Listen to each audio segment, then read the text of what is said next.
Healthcare policy remains predominantly the responsibility of the EU's 27 member states, but patient mobility in the EU is another matter. The EPP-ED Group supports the rights of patients facing an undue delay in their home countries to travel to another EU member state for treatment and then reclaim the cost from their home health authority.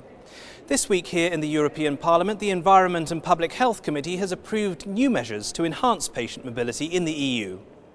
The issue of patient mobility was given political prominence by the case of a British woman, Yvonne Watts.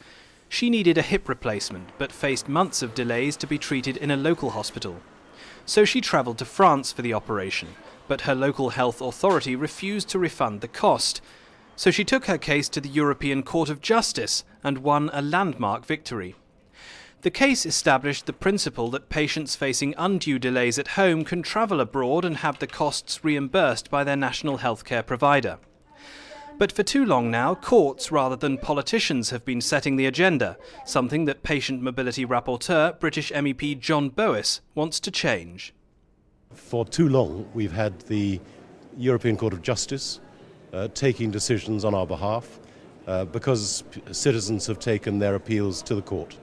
I've no objection to that, but it's time that we gave legal certainty to people's rights as patients, and we gave effective procedural clarity as to how they should set about it, and then we take back responsibility. To what extent has the EPP-ED Group been leading this agenda in the Parliament? Now we're talking about the detail, and again it's the EPP and myself as its rapporteur taking this through. And it is very much a policy geared to our political way of thinking. I mean, I hope we're able to embrace all strands of political thought in support of the overall strategy. But it is giving patients more choice. It's saying that you don't have to put up with lousy service from your health service or your health insurer. You can actually do something about it. And Europe is giving you that opportunity. That's good centre-right thinking. The purpose of the Bowis report is to establish the rights of patients and to set out the conditions under which patients can seek treatment elsewhere in the EU and then be reimbursed when they get back home. The report has been approved by the Environment and Public Health Committee, and it will now go to the full Parliament for a final vote. So if this legislation is approved, what effect will it have on the quality and timeliness of healthcare provision across Europe?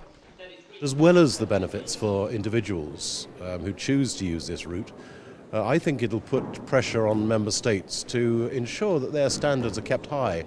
I mean, if a country sees too many of its patients going for a particular type of treatment to another country, they will surely say, what's going on? Why are people choosing not to use local facilities? Perhaps it's too long a wait, perhaps they're not good enough, in which case they will raise the standard. And by raising the standard, it won't just benefit people who are thinking of going abroad, it'll benefit everybody at home who needs those services of health. So how much political support is there in the Council and the Commission for this agenda and to see it through? We've had a lot of support from the Council and from the two presidencies, the French presidency first and then the Czech presidency, and from most of the member states who've been to see me. I think quite a number of them came a little concerned with question marks in their mind.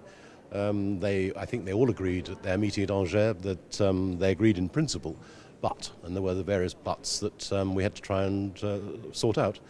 Now I think with perhaps one or two exceptions, they've come round to the idea and they can see that where we're trying to take it is not threatening to them.